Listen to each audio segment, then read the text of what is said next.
Hello and welcome back to my channel. आज हम पढ़ेंगे SN1 मैकेनिज्म, जिसका मतलब होता है यूनिमोलिकुलर न्यूक्लियोफिलिक सब्स्टिट्यूशन। और इसमें सबसे इम्पॉर्टेंट होता है ये जानना कि रिएक्शन जो है वो दो स्टेप में होती है। पहला होता है the formation of carbocation intermediate and attack of nucleophile, second step. तो इसमें आप देखो, जो अल्काइल हैलाइड होता है पहले वो R पॉजिटिव और X नेगेटिव के उसमें अलग हो जाएगा, और फिर होगा न्यूक्लियोफाइल का अटैक और वो उसके साथ जुड़ जाएगा। इसको फर्स्ट ऑर्डर रिएक्शन बोलते हैं क्योंकि इसका ऑर्डर 1 होता है और ये सिर्फ रिएक्टेंट की कंसंट्रेशन पर डिपेंड करता है। यहाँ पर मैंने एग्जांपल दिया है, फर्स्ट स्टेप स्लो होता है इसलिए रेट डिटरमाइनिंग होता है, एंड सेकंड स्टेप जो है वो फास्ट होता है। तो इसमें मैंने यहाँ पर आप देख सकते हो एग्जाम्पल दिया है। तो इसको हमने क्या करना है कि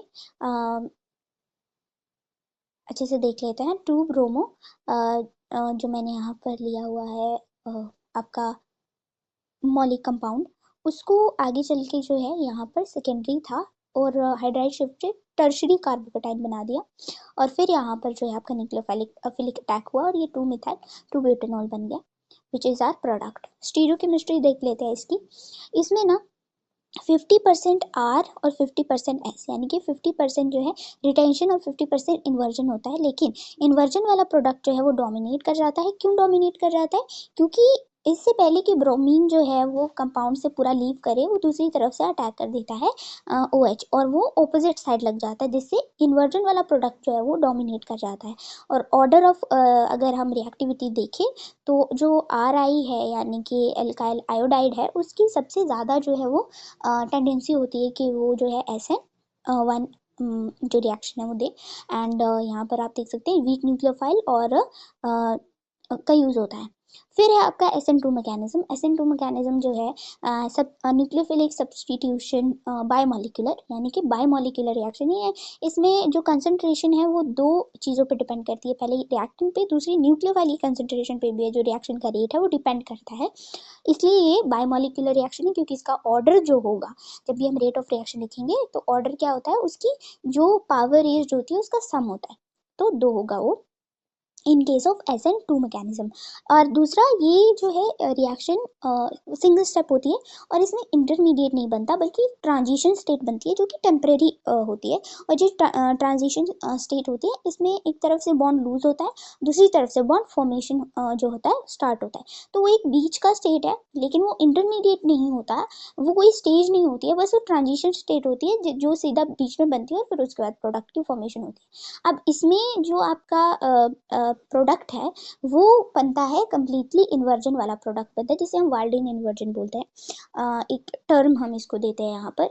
तो ये आपने देख लेना है।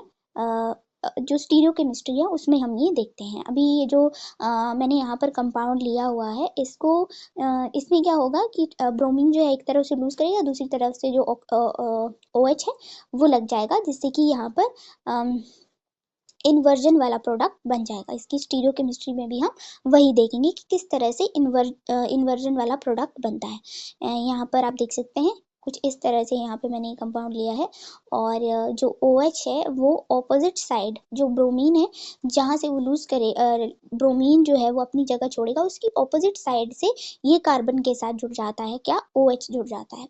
अब इसमें ये भी है कि जो ऑर्डर ऑफ रिएक्टिविटी है, SN1 में जो ऑर्डर ऑफ रिएक्टिविटी होती है रिएक्शन की, वो क्या होती है, वो होती है कि पहले टर्शरी होगा सबसे ज़्यादा, फिर सेकेंडरी, फिर प्राइमरी और फिर मिथाइल हैलाइड।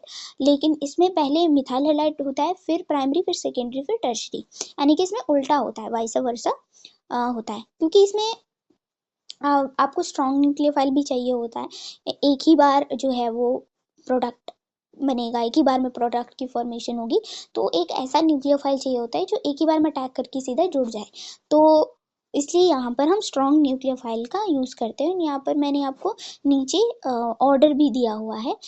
तो ये ऑर्डर ऑफ रिएक्टिविटी है जो कि मैंने पहले आपको बता दिया। नीचे जो है मैंने लिखा हुआ है order of strength of nucleophile, कि क्या क्या स्ट्रेंथ है न्यूक्लियोफाइल की, तो वो मैंने आपको बता दिया है। जो सबसे CN है, फिर OR है, फिर वैसे ही आप आगे देख सकते हैं, आप इसको नोट भी कर सकते हैं कि किस तरह से कौन से स्ट्रॉन्ग है। सबसे ज़्यादा स्ट्रॉन्ग जो होगा वो होगा CN, फिर उसके बाद और भी आगे न्यूक्लियोफाइल मैंने दिए हुए हैं।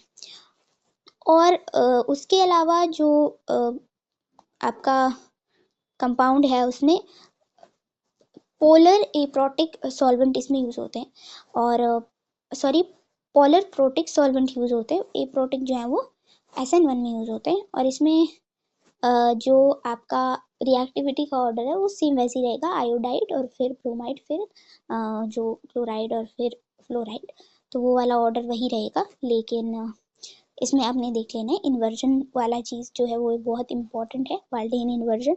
और साथ ही साथ जो है आपने वीडियो को लाइक